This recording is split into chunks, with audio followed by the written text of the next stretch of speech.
Bientôt, Bandiagara aura un nouveau camp de garde. Le ministre de la Sécurité et de la Protection civile vient de lancer les travaux. L'infrastructure et la concrétisation de la vision des autorités visant un maillage sécuritaire sur toute l'étendue du territoire national. Biennale artistique et culturelle Mopti 2023, au deuxième soir de la compétition, les régions de Koutiala, Nioro et Tombouctou étaient face au jury. Nous sortirons également de la salle pour voir aussi les différentes activités qui prospèrent autour de cette rencontre juvénile.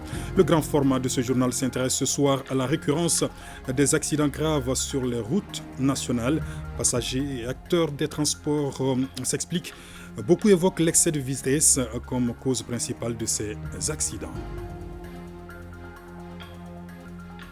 Sport, football, l'AS Real de Bamako, champion du Mali après son dernier titre en 1986.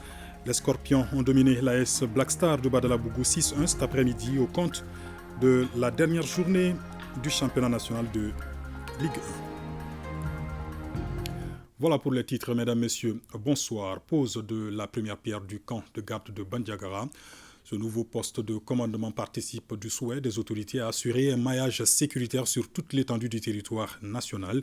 L'infrastructure va contribuer également à améliorer les conditions de vie et de travail des forces de défense et de sécurité au bénéfice de la population. Idrissa Keïta depuis Mopti. Sur ce site de 5 hectares sera bâti le poste de commandement du groupement de Bandiagara. Il est situé dans la zone administrative sur la route de Dourou. La sécurité n'a pas de prix. Il y a 2 ans, monsieur le ministre, à cette place, vous ne pouvez pas vous asseoir. À 18h, les populations se terraient. C'est pourquoi c'est le lieu encore pour moi de remercier et de féliciter toute votre administration. Parce que même les moments les plus difficiles, l'administration a été ici avec nous. La réalisation de cette infrastructure va considérablement améliorer les conditions de vie et de travail du personnel du groupement régional de la Garde nationale du Mali, de Bandiagara, tout en renforçant davantage la mise en œuvre de la carte sécuritaire des forces de défense et de sécurité en général. Cette infrastructure est entièrement financée par le ministère de la Sécurité et de la Protection civile sur le budget national. Une des plus grandes priorités aujourd'hui du gouvernement de la transition, c'est la sécurité des personnes et de leurs biens. Aucune œuvre humaine n'est possible sans la sécurité. Dans le cadre de la montée en puissance des forces de défense et de sécurité, qui est une volonté affichée et ferme du chef suprême des armées, le colonel Assimi Goïta, président de la transition, chef de l'État, cette montée en puissance passe obligatoirement par l'acquisition d'équipements et la réalisation d'infrastructures. Les équipements permettent à nos forces de défense et de sécurité de mener à bien leur mission, mais les infrastructures aussi les permettent de travailler dans des conditions les meilleures. D'un délai de 5 mois, ce bâtiment comprend un bloc de bureaux en R+1, un logement pour le commandant de groupement et un autre pour son adjoint, un poste de garde, des toilettes et un forage équipé. Il faut tenir les délais. Aujourd'hui, c'est la course contre la montre. La sécurité n'a pas de prix, donc on doit aller, on doit foncer. Auparavant, la délégation ministérielle avait rendu une visite de courtoisie aux notabilités de Bandiagara, au centre des échanges, prières et bénédictions pour la paix et le renforcement du vivre ensemble au Mali. Grand reportage de ce journal, nous nous intéressons ce soir au drame routier. Ces dernières années, la route a fait de nombreuses victimes, surtout avec les bus de transport. Les passagers et les acteurs du transport donnent les raisons de ces accidents dramatiques récurrents. Beaucoup insistent sur l'excès de vitesse. La situation inquiète et interpelle. Reportage Bemba Sibi, Adama Kamara et Yacouba Kone.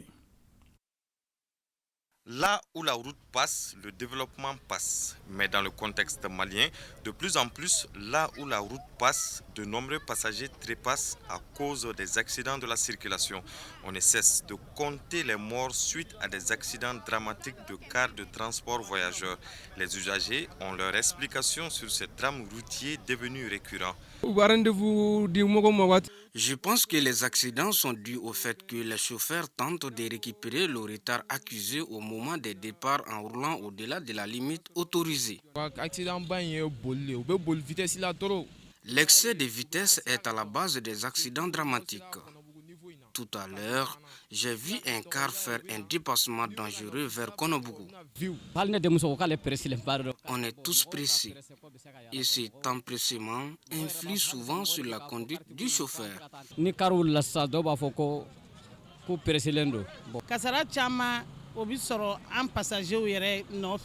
premier facteur de risque, à mon avis, c'est les passagers qui veulent arriver rapidement à destination. Et ils harcèlent le chauffeur pour qu'il accélère. D'autres raisons sont évoquées par les promoteurs des compagnies de transport, notamment la stratégie commerciale mise en place par certaines compagnies qui accentue les risques d'accident. Aujourd'hui, quand on regarde l'état de nos routes, d'abord, ça c'est des aspects à ne pas négliger. Et l'imprudence des conducteurs routiers. C'est dû au non-respect aussi des règles de la circulation. Au non-respect des règles de la circulation, c'est tout. L'excès de vitesse, que tout le monde est quand même conscient de cela. Il y a beaucoup de précipitations au niveau des chauffeurs aussi, qui veulent quand même faire maximum de rotation pour avoir des primes. Nous avons des périodes mortes aussi dans les transports. Il y a des périodes où les gens ne voyagent pas. Bon, la plupart de nos compagnies, nous avons des engagements contractuels qu'on doit respecter. Donc, le moment où il y a beaucoup de clients, on veut faire le maximum de rotation pour gagner de l'argent et pour faire face à nos engagements contractuels. Ça aussi, c'est des aspects qui motivent beaucoup les compagnies. Déjà, les différentes compagnies ont pris des mesures pour renforcer la sécurité des passagers. Bon, vous savez, tous les cars qui arrivent chez nous ici viennent plomber, qui ne peuvent pas dépasser les 90 à l'heure. Donc il y a le volet formation aussi, nous appétissons beaucoup sur la formation de nos chauffeurs. C'est-à-dire, et aussi les jeunes que nous embauchons comme chauffeurs aussi, et on les forme très bien pour éviter ce genre d'accidents. Les géolocalisations sur les bus, afin quand même de contrôler les excès de vitesse, afin quand même de contrôler les bonnes conduites même des véhicules. En dehors de ça, nous avons quand même de temps en temps quand même recruter quand même des formateurs pour pouvoir quand même former nos chauffeurs. D'abord, on fait le tracking de nos bus qui nous permettent de suivre en temps réel des mouvements de nos matériaux roulants. Et depuis à la commande aussi de nos véhicules, on fait un contrat avec le concessionnaire qui nous permet de plomber tous les véhicules à 90 km à l'heure. Tous nos véhicules sont équipés de caméras de surveillance qui nous permettent de voir en temps réel aussi. Ils sont équipés de ceintures de sécurité à 3 points. Des moyens techniques pour la sécurité des passagers, mais le facteur humain reste le goulot d'étranglement. À ce niveau, tous les acteurs mettent un point d'honneur sur la formation des chauffeurs et la sensibilisation. Conduire un autocar et conduire un camion, c'est tout à fait différent. Donc on a vu dans les pays du Nord qu'il y a des écoles qui sont dédiées à ce genre de formation. Et c'est ce que nous voulons faire ici à l'avenir. Et l'ANASER, comme je verrai bien à l'ANASER, qui est quand même en train de travailler beaucoup dans ce domaine-là pour vraiment minimiser le maximum possible les accidents. La formation et la sensibilisation, deux points à renforcer par l'État à travers l'ANASER, l'Agence nationale de sécurité routière, pour faire de nos routes un moteur de développement et non un cimetière. D'autant plus que le secteur du transport est vital pour le Mali. À cela, il faut ajouter la répression en cas de non-respect du code de la route. Et le ministère des Transports et des Infrastructures informe les usagers et les riverains de la route du démarrage des travaux de renforcement et d'entretien de certains axes routiers dans le district de Bamako et certaines régions du pays. Ces travaux qui s'inscrivent dans le cadre du programme de travaux d'entretien routier de la campagne 2023 s'effectueront de jour comme de nuit. À cet égard, ils entraîneront quelques perturbations dans le trafic. Les services techniques du département et ceux du ministère de la Sécurité et de la Protection civile sont engagés à prendre les dispositions nécessaires pour atténuer les désagréments. Le ministre des Transports et des Infrastructures invite les usagers et les riverains au respect des consignes de sécurité, notamment celles indiquées par les panneaux de signalisation. Le ministre compte sur la compréhension et l'accompagnement de l'ensemble des citoyens et assure que les travaux visent à préserver l'infrastructure routière et à assurer la sécurité routière. Autre grand format de la rédaction, il porte sur le e-commerce au Mali. Beaucoup de commerçants profitent de plus en plus de la vente en ligne, un système qu'ils jugent pratique et rentable. Cependant, l'État bénéficie-t-il que bénéficie donc de l'État à ce niveau avec ce mode de commerce? Boubacar Bablé Touré est allé à la rencontre des différents acteurs. Le commerce est une transaction entre deux personnes avec à la clé une marchandise échangée contre une somme d'argent. Cet échange nécessite la présence physique de deux parties. De nos jours, cette transaction se fait de façon virtuelle grâce à la magie des nouvelles technologies de l'information et de la communication. Il s'agit là du e-commerce ou tout simplement la vente en ligne.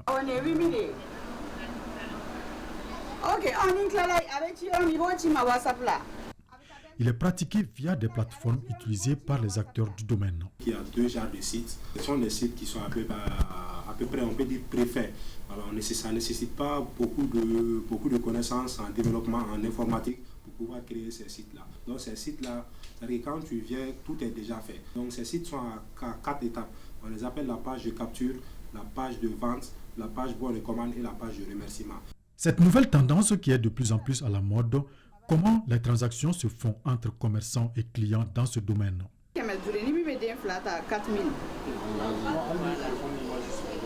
Les transactions, c'est souvent par le biais des livreurs. Et moi, très généralement, je dis, quand le livreur vous livre, vous donnez l'argent au livreur, c'est parce que j'ai mon livreur personnel à moi. Mais si c'est des livreurs comme les motos Télimani que je ne connais pas, je préfère avoir l'argent sur mon compte Orange Money pour pouvoir vous envoyer votre colis. À la question de savoir entre le commerce classique et le e-commerce, lequel est pratique et rentable? Moi, je trouve que le e-commerce est plus avantageux pour le commerçant que le commerce classique. Parce que primo, on n'a pas besoin d'avoir un local pour faire du e-commerce. On peut le faire chez nous, on peut le faire n'importe où. Même quand je sors dans la voiture, je peux faire mon TikTok dans la voiture partout où je vais. Voilà, donc contrairement au commerce classique, qui est basé sur le déplacement du client. Le e-commerce offre donc des opportunités à tout égard. Les propriétaires se frottent bien les mains. Par contre, l'État ne tire aucun profit car le e-commerce n'est pas réglementé. Pour corroborer ces propos, nous nous sommes rendus à la Direction générale des impôts pour en savoir davantage. Le commerce électronique pose de sérieux problèmes d'ordre théorique et pratique à la fiscalité. La difficulté tient surtout au fait de la qualification des opérations, parce que c'est des opérations qui sont qualifiées d'immatérielles, donc à la réalité impalpable. Alors donc, dans ces conditions, il n'y a pas une fiscalité dédiée, spécifique au commerce électronique. Une situation qui ne saurait perdurer, puisque la réglementation du secteur fait partie des priorités du gouvernement. Bien que la Direction générale des impôts ait déjà initié une étude dans ce sens, aussi, la Direction nationale de l'économie numérique a mené des réflexions. Et lors de ces réflexions, effectivement, nous avons identifié cette problématique dans le cadre de l'enrichissement de l'assiette fiscale. Nous n'avons pas aujourd'hui d'instruments adéquats qui puissent nous permettre d'exploiter réellement cette économie numérique. Mais nous avons déjà planifié pour 2023 de mettre en place un document de politique nationale de développement de l'économie numérique qui va effectivement prendre en charge ces préoccupations. En attendant la mise en application de cette loi, les acteurs du e-commerce vont bien profiter de cette aubaine des nouvelles technologies de l'information et de la communication. Le 4 juillet 1994 marque la fin du génocide contre les Tutsis au Rwanda. Cette date est considérée par le peuple rwandais comme la journée nationale de la libération du Rwanda. L'ambassade du Rwanda au Mali a célébré cet anniversaire et rendu hommage à toutes les victimes du génocide. Mohamed Kayentao. Derrière les sourires des personnalités maliennes et rwandaises lors de la coupure du gâteau d'anniversaire, ainsi que ceux de 3 petites filles rwandaises au moment de la lecture d'un poème de détresse, se cache un triste souvenir vieux de 29 ans. C'est celui du génocide rwandais qui a causé la mort de plus d'1 million de Tutsis. Et c'est un 4 juillet 1994 que l'actuel président rwandais Paul Kagame et sa troupe sont parvenus à mettre fin aux atrocités. Dès lors, cette date est considérée comme journée nationale de la libération du Rwanda, un pays épris de paix et de justice. Cette année, la commémoration de cette date n'est pas passée sous silence par la communauté rwandaise et sa représentation diplomatique au Mali. Il y a 29 ans, que l'OFP a mis fin au génocide de 1994 contre les Tutsis et le peuple rwandais a fait 3 choix fondamentaux qui nous guident jusqu'à ce jour. Nous avons choisi de rester ensemble, d'être unis. Nous avons choisi d'être responsables et enfin nous avons choisi de penser grand. Cette célébration du 29e anniversaire de la libération du Rwanda au Mali permet aussi de célébrer les relations bilatérales excellentes qui se traduisent par la coopération chaleureuse et fraternelle entre nos 2 pays frères, amis et dont bénéficient nos 2 peuples. Le Mali fait partie des premiers pays à compatir à la douleur du peuple rwandais en dénonçant le massacre des Tutsis. Aujourd'hui, il compte plus de 500 ressortissants de ce pays frère sur son territoire, occasion pour le gouvernement de rappeler les liens fraternels entre les 2 pays. Au Mali, notre condamnation des atrocités commises contre les Tutsis a été sans équivoque dès le départ. Aujourd'hui, comme hier, le Mali soutient, et ça je le dis et je le répète de façon indéfectible, le combat noble que mène le peuple frère du Rwanda, visant à se réconcilier avec lui-même et à poursuivre sa marche vers le progrès, le développement et aussi la prospérité. Des séances de danse chorégraphique et la prestation de l'orchestre rwandais Abiwaku Moraho ont tenu en haleine le public tout au long de la soirée.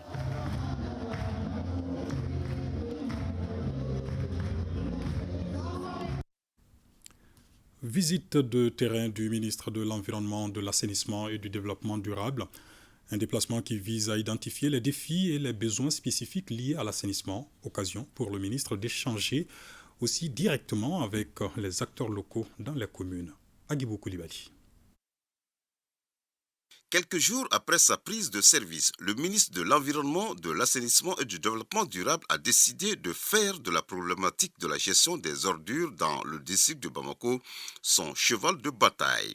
C'est ainsi que Mamadou Samaké et sa délégation se sont rendus successivement sur les sites de décharge de transit de déchets de Lafiabougou, de Daoudabougou et la décharge finale de Noumobougou. Le ministre a rencontré des représentants des autorités locales et d'autres parties prenantes impliquées dans la gestion de l'environnement et de l'assainissement. L'échange avec la population, je crois, va porter fruit et nous comptons beaucoup sur lui. Nous pensons accompagner l'État dans cette difficulté, mais il faut que la décharge aussi soit humanisée. Il y a une cellule faite pour ça. Au cours de ce périple, le ministre a souligné l'importance de la préservation de l'environnement et de l'amélioration de l'assainissement pour assurer un développement durable et la qualité de vie des populations. Nous nous inscrivons dans une gestion sur 3 grandes phases. La première phase, c'est l'urgence. Gérer, voir qu'est-ce qui est possible de faire tout de suite pour atténuer en tout cas les nuisances sur les populations. Et après, il y a une gestion à moyen terme. Et voir les dispositions qu'il faut prendre, en tout cas dans un délai raisonnable. Et après, il y a les actions à long terme.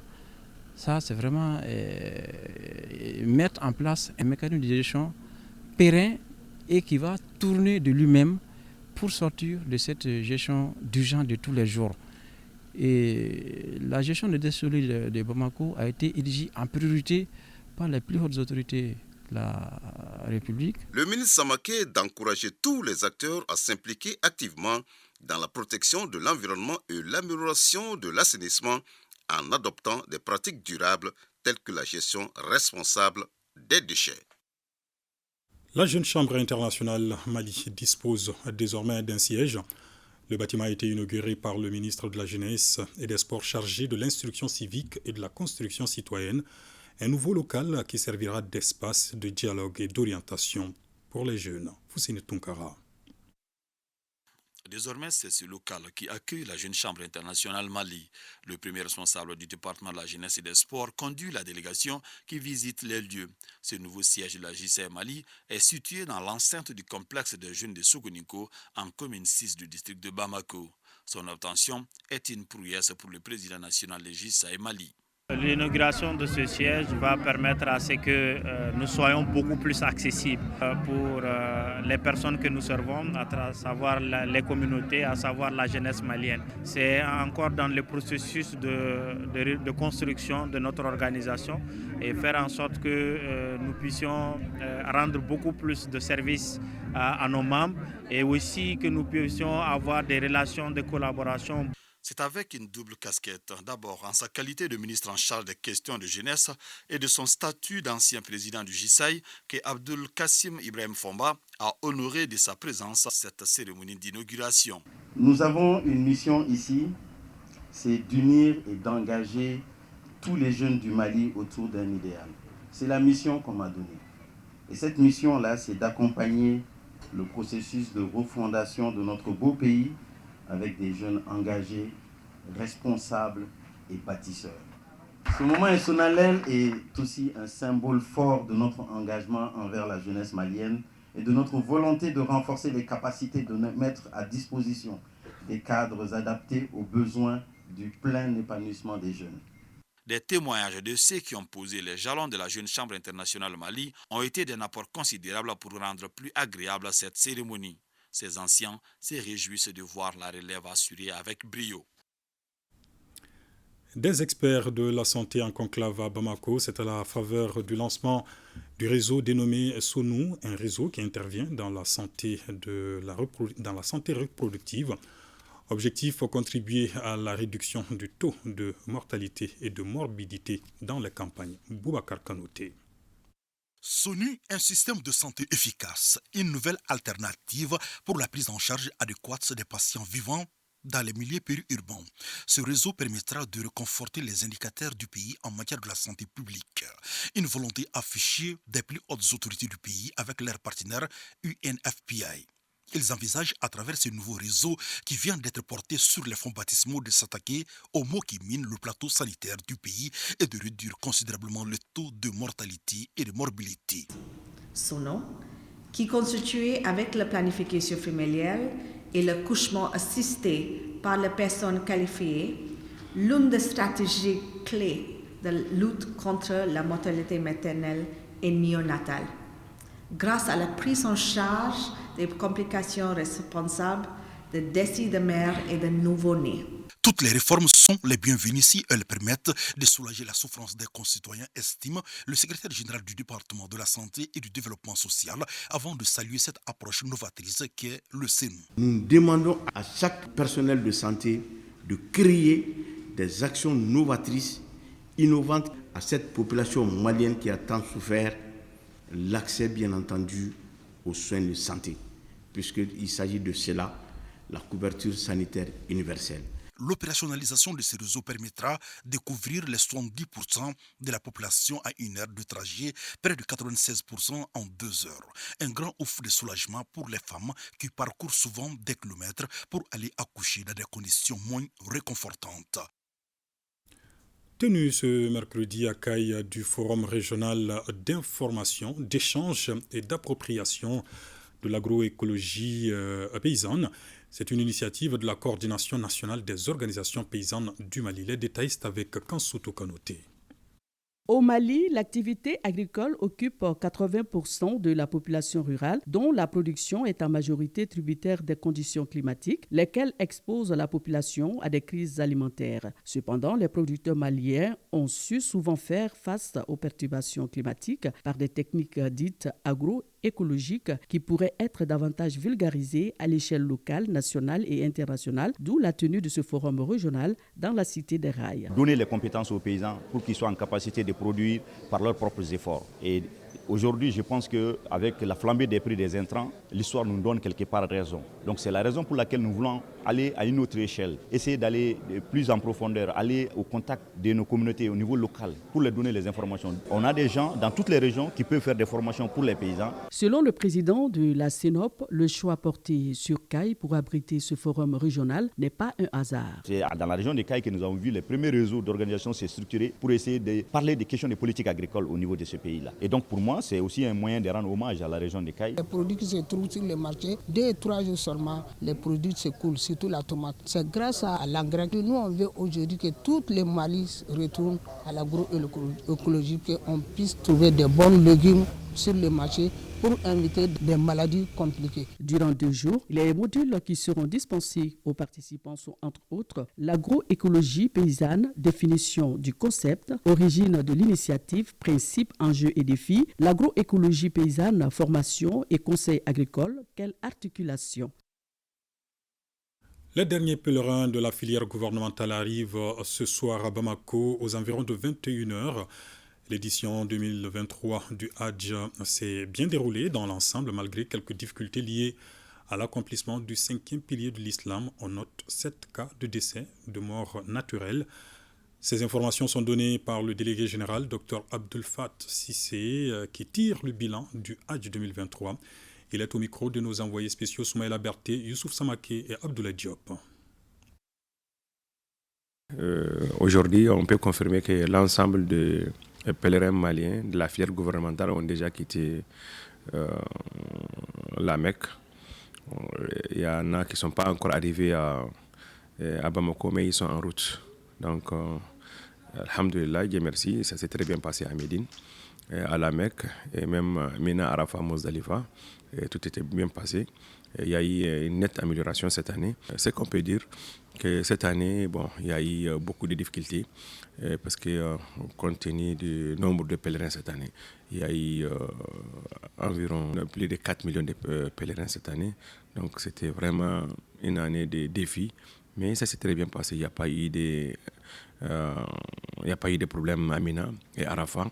Il n'y a pas eu de... certes, les jours d'Arafat, il y a eu beaucoup de blocages, mais directement avec l'implication des autorités saoudiennes, ça a été réglé et tout le monde a regagné Mina le lendemain. Pour le moment, on peut dire que le bilan est positif. On peut confirmer qu'il n'y a pas eu de problème pour la filière gouvernementale et même pour le privé aussi, la même chose. Et ce qu'il faut noter aussi, que cette année aussi, le Mali a enregistré 7 cas de décès, dont 2 en route à Addis Ababa, 1 cas de décès à Médine et les 5 autres ici à la Mecque. Quels enseignements vous tirez de cette première édition après la levée des mesures de restriction liées à la pandémie du Covid-19? Ce qu'il faut retenir de ça, cela veut dire qu'il faut vraiment former nos pèlerins. Parce que c'est ce qui nous manque. Former nos pèlerins et former même notre commission aussi de l'encadrement. Malgré qu'on a commencé à former nos pèlerins depuis 1 an, mais on a compris que jusqu'à maintenant, il faut continuer à former. Et surtout voilà, même comprendre comment l'opération même des pèlerinages se passe à Médine et comment ça se passe à la Mecque et à Mina, Arafat, Mozdalifa. Ça nous manque beaucoup. Donc c'est des enseignements qu'il faut tirer, il faut améliorer.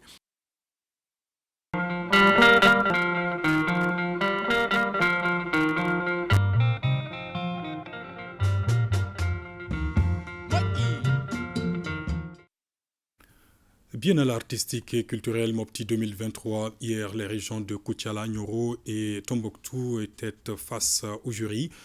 La refondation, l'armée malienne, la paix ou encore la cohésion sociale ont été chantées et dansées. La soirée s'est prolongée, tenez-vous bien, jusqu'à 4h du matin. Alpha Maïka. Koutiala est le berceau de la musique d'orchestre du Kénédougou lors des différentes biennales artistiques. Avec Madou Guitare, Ablaye Diabaté, qui a d'ailleurs rassuré l'ouverture de l'édition 2023 qui se tient en ce moment à Mopti. Aujourd'hui, la région se prend en indépendance pour compétir et du coup faire découvrir la culture mianka.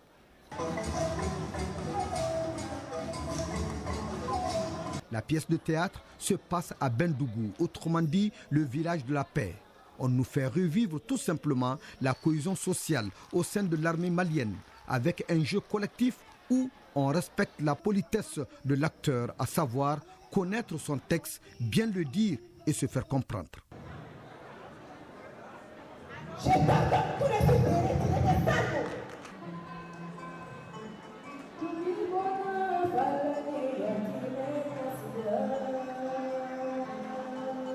Le solo chanté, c'est pour la paix retrouvée dans le Bendougou, soutenu par le ballet à thème qui magnifie l'armée dans 3 corps de ballet bien rythmés avec des instruments à percussion et des instruments à vent. C'est le Malikura que Koutiala a voulu magnifier ici à travers sa thématique.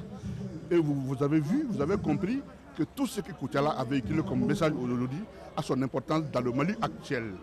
Et ça permet de moraliser le Malien, c'est de façonner le nouveau Mali, le nouveau Malien.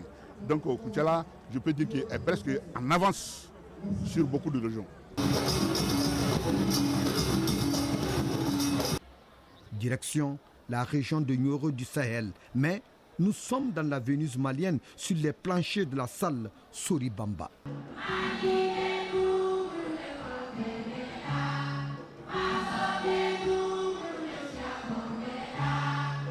Nioro du Sahel, érigé en région il y a moins de 3 ans, découvre la biennale artistique et culturelle des jeunes du Mali. Dans mes rêves, j'ai vu un grand... Ah oui. La pièce de théâtre jouée nous renvoie à un théâtre classique, un temps, un lieu, une action. Le jeu des acteurs met l'accent sur l'égoïsme, la méchanceté, le clanisme des hommes, à la clé, l'enrichissement égoïste et honteusement illicite.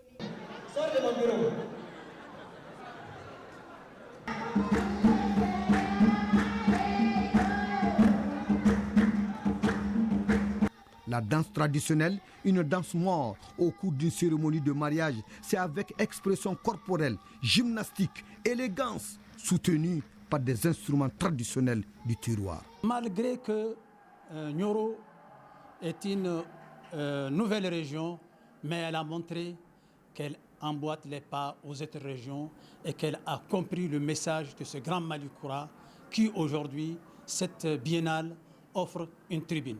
La 13e région, Nioro du Sahel, tentera de réussir sa marque avec les œuvres présentées.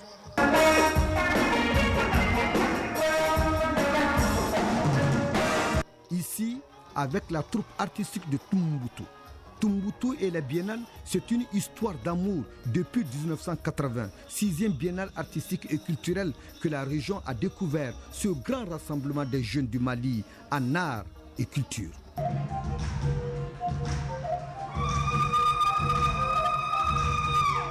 La cité des 333 saints a déroulé son folklore dans une Venise malienne qui lui fait frontière et qui se retrouve quotidiennement et historiquement dans son art et dans sa culture.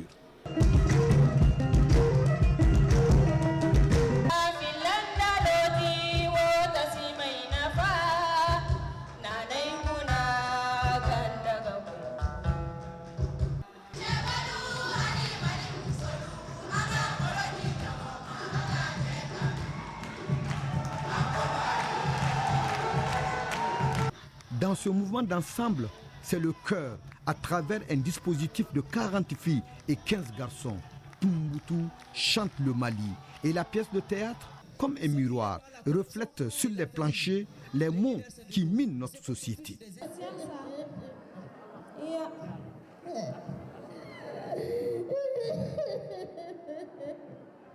Ces messages sont pour le retour de la paix, le retour du vivre ensemble, la cohésion sociale. Ces messages sont pour le soutien de l'ensemble de la population de la région de Tombouctou au profit des autorités de la transition. Sortons un peu de la salle de compétition pour voir les différentes activités qui prospèrent autour de cette rencontre juvénile dans la Venise malienne.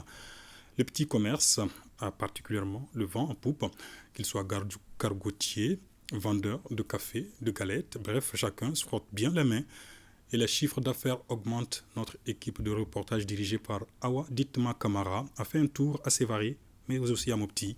Son constat. Mopti, devenue la capitale culturelle du Mali, le temps de la biennale accueille des milliers de visiteurs. Nous sommes au quartier Tchaboli de Sévaré. C'est l'effervescence totale entre 9h et 10h. Des vendeurs de café et de galettes, les restaurateurs sur les artères principales, bref, chacun fait son petit calcul. Nous avons augmenté la quantité. Le marché est très florissant ces 2 jours. D'hier à aujourd'hui, nous disons Dieu merci. Ça marche vraiment. D'hier à aujourd'hui, nous disons Dieu merci. Ça marche vraiment. Mariam est vendeuse de brochettes et son voisin lui propose du café aux visiteurs. Des visiteurs qui ne peuvent s'en passer de leur service après une balade sur le fleuve. Une bouffée d'oxygène pour ces 2 vendeurs installés dans la ville de Mopti. Nous sommes très contentes. Le marché était lent il y a quelques jours, mais aujourd'hui nous arrivons à tirer nos épingles du jeu. Dieu merci, le marché est top. Les gens viennent beaucoup. Avec la biennale, tout va vite. Il est presque 13h. Mariam Koulibaly, restauratrice, se bat pour offrir un bon service à ses clients. Aujourd'hui, toute la ville est mobilisée. Tous les secteurs bougent. Vendeurs de légumes, de viande et bien d'autres. Nous nous frottons vraiment les mains. Les réservations sont faites depuis des semaines. Les prix n'ont pas bougé. C'est ma première fois participer. Je suis à ma première participation à la biennale et je ne le regrette pas du tout. J'ai eu beaucoup de commandes. C'est très bénéfique. De la maison Cap sur le restaurant où les clients attendent impatiemment. Je suis venu tôt pour ne pas que je rentre. Parce que ici, clientèle ou tu ne vas pas avoir ça rapidement. Et raison, il faut venir tôt. Pour Il est l'heure du dessert. À quelques mètres de notre restauratrice, cette dame ne chôme pas du tout. Les fruits sont vite écoulés. Depuis biennale condamné na, tiens na un restaurant. Anya soro eredi. Sani sanjera quoi. Ami sani soro. Fo ani follow tikeli. Amanga président fou. Ama foka barkada halibi ala ka do fara ka fanga kan. À travers tout ceci, nous pouvons dire sans réserve que la bulle économique s'est elle aussi éclatée en attendant le décompte final.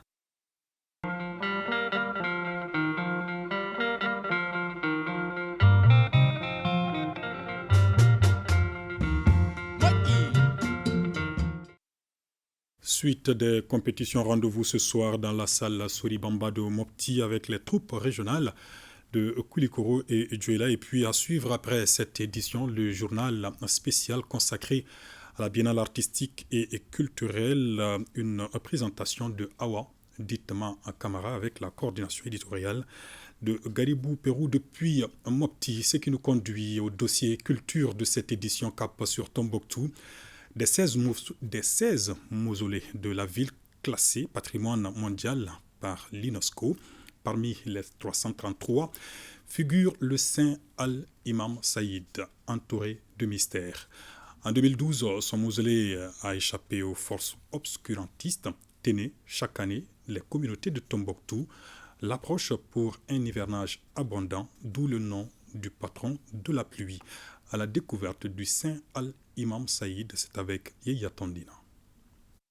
Tombouctou, ville sainte du Soudan et du Sahel, dont la culture est née du brassage harmonieux des valeurs arabo-berbères et africaines. Cette ville enregistra au cours de son histoire l'émergence d'une classe puissante d'intellectuels, d'érudits de générations différentes dont la piété de ses savants ne souffre d'aucune illusion. Parmi ces savants, le cheikh Al-Imam Saïd, dont la sainteté a été prouvée à des musulmans et non-musulmans qui continuent de l'entretenir. C'est un saint qui est né en 1675, donc au XVIIe siècle, et décédé en 1745. Et l'imam Saïd est un Peul, il est aussi d'origine Peul. Donc c'était un théologien de renom. Ce saint, la particularité qu'il a, la singularité qu'il a, c'est que Il est implanté à côté du château. Il nous est revenu qu'il y a des faits étranges qui se sont passés là. D'abord, en creusant, ils sont tombés sur un cadavre qui saignait. Et tous les accordent que c'était quand même ancien parce que c'était dans de la cotonnade. Donc ils ont remis en place.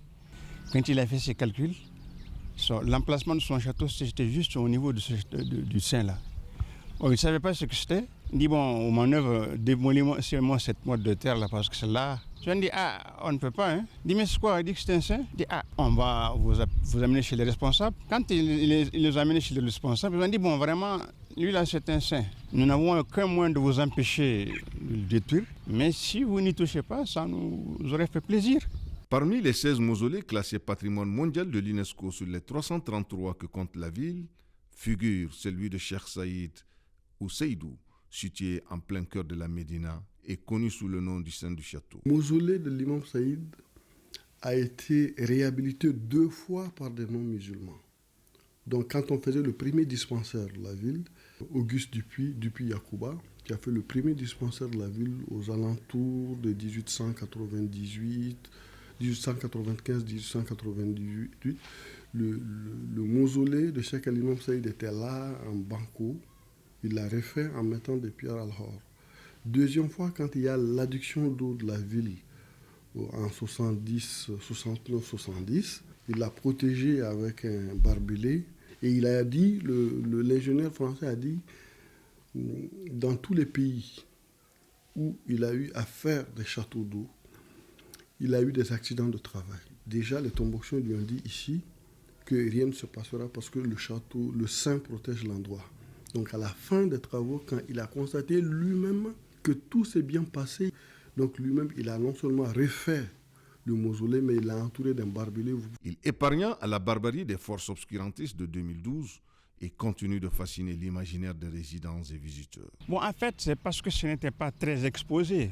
Il n'y avait même pas cette clôture-là. Donc tout ce qui n'est pas très exposé ou bien qui n'est pas très célèbre, ils étaient surtout concentrés sur les grands, c'est-à-dire les grands mausolées. Bon, les djihadistes n'y ont pas touché. On ne sait pas, c'est donc un mystère parce que c'est un endroit qui fréquentait beaucoup. Il y avait un restaurant, la Gargote, qui était à côté où ils prenaient le repas, mais ils n'y ont pas touché. Eux seuls peuvent dire pourquoi. Comme disait l'autre, tant que nous ne redonnons pas aux mosquées leur sacralité, aux cimetières leur quiétude, aux symboles leur force et aux mausolées leur place, nous allons continuer à végéter et à patauger.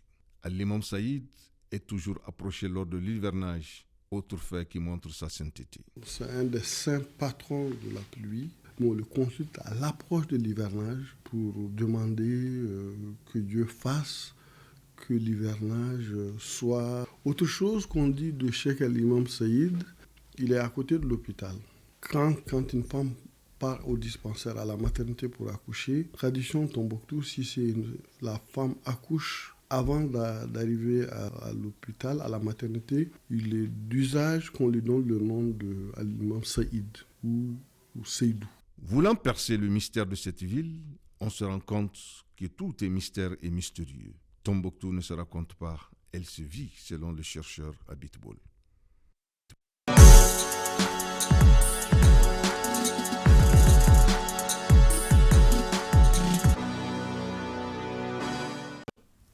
L'actualité des sports, c'est avec Abdul Karim Kaba en plateau avec moi. Bonsoir. Bonsoir, Ibrahima Traoré. Du football, championnat national de Ligue 1, le Real de Bamako est sacré champion du Mali. Et c'est là au compte de la dernière journée du championnat national de Ligue 1. Et oui, cet après-midi, l'AS de Bamako a battu l'AS Black Star de Badalabougou. Score final 6-1 avec bien sûr des buts signés Moussa Kone Kofi et autres. Avec cette victoire, donc les Scorpions gagnent leur 4e massacre national depuis 1986, date de la 3e trophée du championnat national de Ligue 1. Voilà. Le stade malien. Donc l'ASL de Bamako qui s'impose ici par le score de 6-1, c'était cet après-midi face à l'AS Black Star de Badalabougou. Eh bien, Ibrahima Traoré, on continue toujours avec les Scorpions. Bien sûr, cette victoire des Scorpions de Bamako, le président de l'AS de Bamako, Maître Famagan Damele, dédie d'abord aux joueurs et à l'encadrement et surtout à la famille des Scorpions, c'est-à-dire les Noirs et Blancs.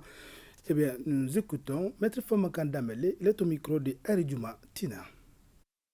Quand je suis venu au Real, j'ai été un rassembleur. Donc actuellement au sein du Real, c'est l'union, c'est la cohésion, l'entente entre le directoire, entre les supporters, en un mot, entre toute la famille.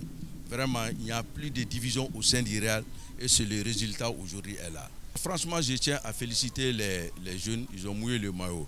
Vous savez que ça n'a pas été facile parce que le Real était en compétition africaine. Là, il n'y a pas de cadeau.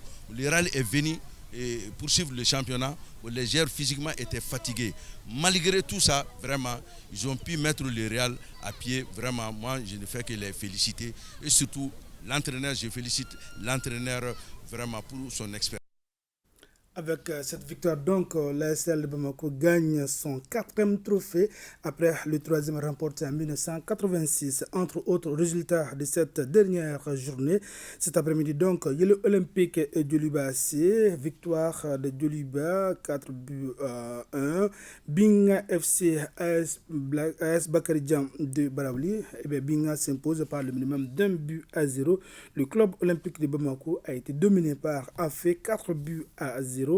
Les 11 cratères de Niarala et US Bougouni, victoire de Jeunes de Bougouni, 2-1. 0 but partout, c'est le score qui a sanctionné la rencontre entre AS Police et l'AS Cour. À suivre donc demain la fin de la journée et du championnat, bien sûr, avec 2 rencontres, ISFAS, Stade Malais de Bamako, USC Kita, El Seba. U23, à présent, le Maroc, couronné pour la première fois de son histoire, c'était à domicile. En finale de la CAN des moins de 23 ans, le Maroc gagne l'acte final 2-1 devant l'Égypte dans le derby maghrébin. D'abord, menés au score, les Marocains sont revenus de loin pour s'imposer en prolongation. Avec cette victoire, le Royaume chérifien décroche son premier titre de la catégorie. Le Maroc vainqueur, l'Égypte finaliste et le Mali 3e de la compétition sont directement qualifiés pour les Jeux Olympiques Paris 2024. Merci beaucoup Abdul Karim Kaba. Merci bien. Un rendez-vous à ne pas manquer dans nos programmes ce soir, question d'actualité qui fait un gros plan ce soir sur la nouvelle équipe gouvernementale après le cap fixé par le président de la transition. Quelles sont les urgences et quels sont les grands chantiers des analystes politiques apportent des éclairages. C'est un débat animé par Sira Batili. Très bon moment de télévision en notre compagnie. Bonsoir.